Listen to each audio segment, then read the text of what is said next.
प्रधानमंत्री जी आप फिर बने प्रधानमंत्री। बहुत दुख हुआ है सुनकर। मुलायम सिंह जी ने जो वहाँ कहा संसद में वो सत्य कहा है। ये मुलायम सिंह जी का बयान नहीं है, ये बयान दिलवाया गया है। लेकिन मुलायम सिंह जी का क्या ठिकाना। किस्मत पे उस मुसाफिर खस्ता की रोइए जो थक गया हो बैठ के मंजिल के सामने। मुलायम सिंह जी कब विरोधी होंगे, कब समर्थन होंगे, या मुलायम सिंह को भी पता है। दो नाव पर सवारी करना बंद करें। मुलायम सिंह जी की तरह मुलायम सिंह जी के वारिस भी इस सच को स्वीकार करें। मैं आदरणीय मुलायम सिंह जी का विशेष रूप से आभारी हूँ। उनका स्नेह हमारे लिए बहुत मूल्यवान है।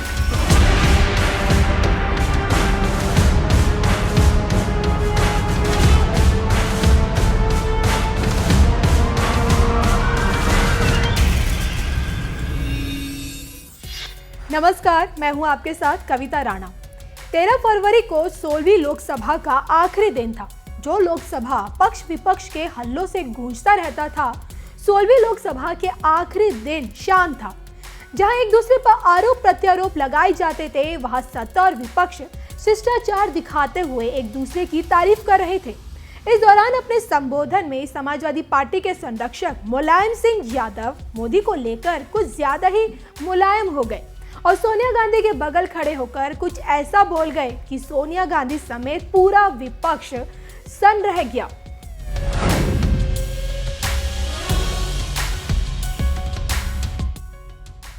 मुलायम सिंह यादव ने जिंदगी भर अपनी राजनीति बीजेपी विरोध की करी, लेकिन पिछले कुछ सालों से मुलायम सिंह बीजेपी या यूं कहें कि नरेंद्र मोदी को लेकर बहुत ही मुलायम हो गए हैं। इतने मुलायम कि कभी खुद प्रधानमंत्री बनने का सपना देखने वाले नेताजी नरेंद्र मोदी को फिर से प्रधानमंत्री बनने की बात कह दी। फिर क्या था, जो बीजेपी समाजवादी पार्टी को कोसती थी वो भी मुलायम सिंह की तारीफ करने लगी। यह सच है और सच हमेशा सत्य होता है, वो शाश्वत होता है। हर देश, हर काल, हर परिस्थिति में वह सत्य होता है। मुलायम सिंह जी ने जो वहाँ कहा संसद में वह सत्य कहा है और संसद का अंतिम सत्र का अंतिम दिन स्वाभाविक रूप से अंतिम समय में व्यक्ति को सत्य बोलना ही चाहिए।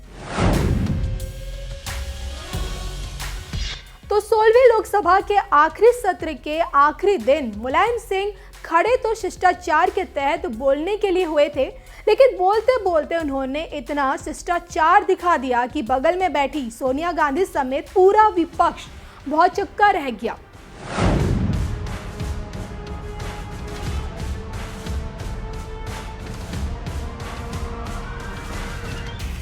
सबको खुश रखना बहुत कठिन काम है, फिर भी आपके खिलाफ कोई नहीं बोला, ना आप पर कोई टिप्पणी करता है, इसलिए विशेषकर आपको बधाई और धन्यवाद देता हूं।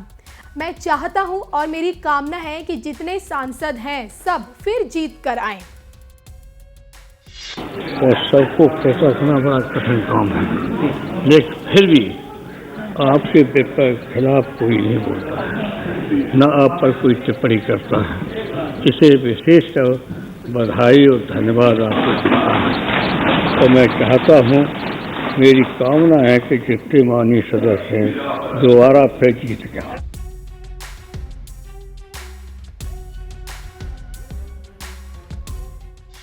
यहाँ तक तो सब कुछ ठीक था। सत्र के आखिरी दिन बोल रहे थे मुलायम सिंह यादव, सारे गिले शिकवे भूलकर मोदी की तारीफ कर रहे थे। मुलायम की इस बात पर सुप्रिया सूले भी मुस्कुरा दी और सोनिया गांधी भी, प्रधानमंत्री नरेंद्र मोदी भी मुस्कुराकर मेज थपथपाने लगे। लेकिन इसके बाद जो कुछ मुलायम सिंह यादव ने कहा, उससे सदन में मौजूद मोदी समेत बीजेपी और एनडीए के सभी सांसदों के चेहरे खिल गए, तो वहीं पूरे विपक्ष में सन्नाटा छा गया। मैं प्रधानमंत्री जी को बधाई देना चाहते हैं। प्रधानमंत्री जी, आपने भी सबसे मिलजुल करके और सबका काम किया। ये सही है कि हम जब मिले किसी काम के लिए कहा तो आपने उसी पर ऑर्डर किया। ये मैं आपका यहाँ पर आदर करता हूँ, सम्मान करता हूँ। कि प्रधानमंत्री जी ने सबको लेके चलने का पूरा प्रयास किया। तो आपने जिस तरह सभा को चलाया है और सबको रखना बड़ा कठिन काम है, लेकिन फिर भी आपके खिलाफ कोई नहीं बोलता है, न आप पर कोई टिप्पणी करता है। इसे विशेष बधाई और धन्यवाद आपको देता हूँ। तो मैं चाहता हूँ, मेरी कामना है कि जितने माननीय सदस्य हैं दोबारा फिर जीत गया, ये हमारी इच्छा है। तो ये और तो ये भी चाहता हूँ, हम लोग तो इतना बहुमत नहीं आ सकते हैं, प्रधानमंत्री जी आप फिर बने प्रधानमंत्री।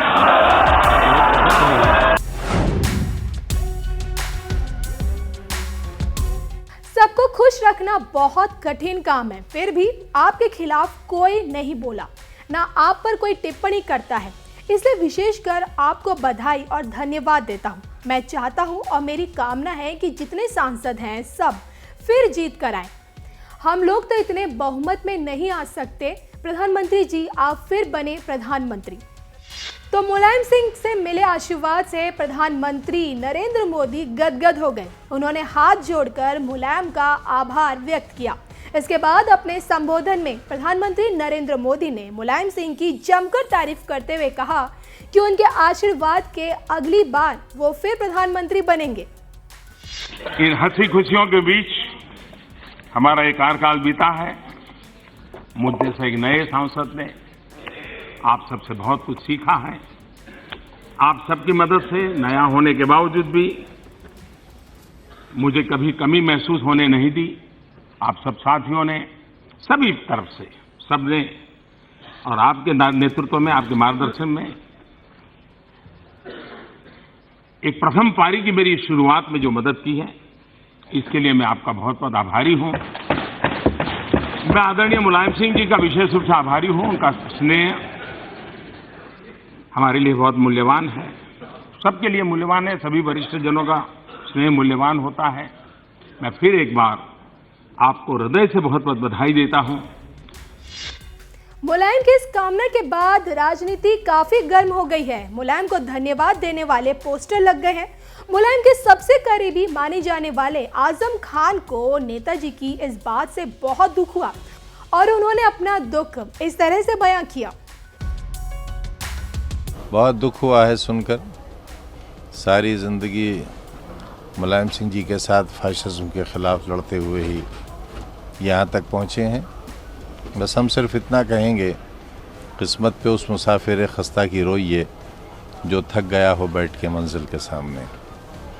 और ये भी कहना चाहेंगे कि ये बयान उनके मुंह में डाला गया है। ये मुलायम सिंह जी का बयान नहीं है, ये बयान दिलवाया गया है। बहुत दुख हुआ है सुनकर। सारी ज़िंदगी मुलायम सिंह जी के साथ फाशिज्म के ख़िलाफ़ लड़ते हुए ही यहाँ तक पहुँचे हैं। बस हम सिर्फ इतना कहेंगे, किस्मत पे उस मुसाफिर खस्ता की रोइए जो थक गया हो बैठ के मंजिल के सामने। और ये भी कहना चाहेंगे कि ये बयान उनके मुंह में डाला गया है। ये मुलायम सिंह जी का बयान नहीं है, ये बयान दिलवाया गया है। तो मुलायम सिंह के पुराने साथी रहे अमर सिंह ने इस बयान के बाद उन पर जबरदस्त हमला बोला और कहा कि नेताजी का इतिहास दो नाव पर सफर करने वाला रहा है। उनको मैं बधाई देना चाहता हूं कि उन्होंने मोदी जी को पुनः प्रधानमंत्री बनने की बात संसद में कही है। लेकिन मुलायम सिंह जी का क्या ठिकाना। हमारे पुराने साथी हैं आदरणीय। ममता बनर्जी के साथ पत्रकार वार्ता में प्रणब मुखर्जी का विरोध और ममता के निकलते ही दूसरी पत्रकार वार्ता उसमें समर्थन। कांग्रेस के पक्ष में 4 सीट छोड़ने का ऐलान जब वो कल्याण सिंह के साथ थे, और बाद में लखनऊ पहुंचते पहुंचते उन 4 सीटों पर उम्मीदवारों की घोषणा। राजीव जी से मुलाकात, अंतिम मुलाकात में उनके साथ निभाने का वचन, और उसी रात 1 घंटे बाद सोते हुए राज्यपाल को जगाकर सरकार को गिराने का काम। तो मुलायम सिंह जी को स्वयं नहीं मालूम कि अगले क्षण वो क्या करेंगे। अभी आज उन्होंने मोदी जी को प्रधानमंत्री बनने का आशीर्वाद दिया। 2 दिन पहले चंद्रबाबू नायडू के हाथ में हाथ मिलाकर मोदी विरोधी धरने में सम्मिलित हुए। तो मुलायम सिंह जी कब विरोधी होंगे, कब समर्थन होंगे, यह मुलायम सिंह को ही पता है। दो नाव पर सवारी करना बंद करें। उनको मैं बधाई देना चाहता हूं कि उन्होंने मोदी जी को पुनः प्रधानमंत्री बनने की बात संसद में कही है, लेकिन मुलायम सिंह जी का क्या ठिकाना। हमारे पुराने साथी हैं, आदरणीय ममता बनर्जी के साथ पत्रकार वार्ता में प्रणब मुखर्जी का विरोध और ममता के निकलते ही दूसरी पत्रकार वार्ता, उसमें समर्थन। कांग्रेस के पक्ष में 4 सीट छोड़ने का ऐलान जब वो कल्याण सिंह के साथ थे, और बाद में लखनऊ पहुंचते पहुंचते उन 4 सीटों पर उम्मीदवारों की घोषणा। राजीव जी से मुलाकात, अंतिम मुलाकात में उनके साथ निभाने का वचन, और उसी रात 1 घंटे बाद सोते हुए राज्यपाल को जगाकर सरकार को गिराने का काम। तो मुलायम सिंह जी को स्वयं नहीं मालूम कि अगले क्षण वो क्या करेंगे। अभी आज उन्होंने मोदी जी को प्रधानमंत्री बनने का आशीर्वाद दिया। 2 दिन पहले चंद्रबाबू नायडू के हाथ में हाथ मिलाकर मोदी विरोधी धरने में सम्मिलित हुए। तो मुलायम सिंह जी कब विरोधी होंगे, कब समर्थन होंगे, यह मुलायम सिंह को ही पता है। दो नाव पर सवारी करना बंद करें। तो मोदी की तारीफ में कसीदे पढ़ते वक्त नेताजी शायद ये भूल गए कि 2014 के लोकसभा चुनाव के दौरान मोदी के 56 इंच का सीना वाला बयान उन्हीं के खिलाफ दिया था। खैर, ये राजनीति है और राजनीति में वक्त के साथ साथ चीजें बदलती रहती हैं। आगामी लोकसभा चुनाव में एक बार फिर बेटे अखिलेश के साथ मुलायम सिंह फिर से मोदी के खिलाफ चुनाव मैदान में होंगे। देश और दुनिया की तमाम खबरों के लिए आप बने रहिए हमारे साथ।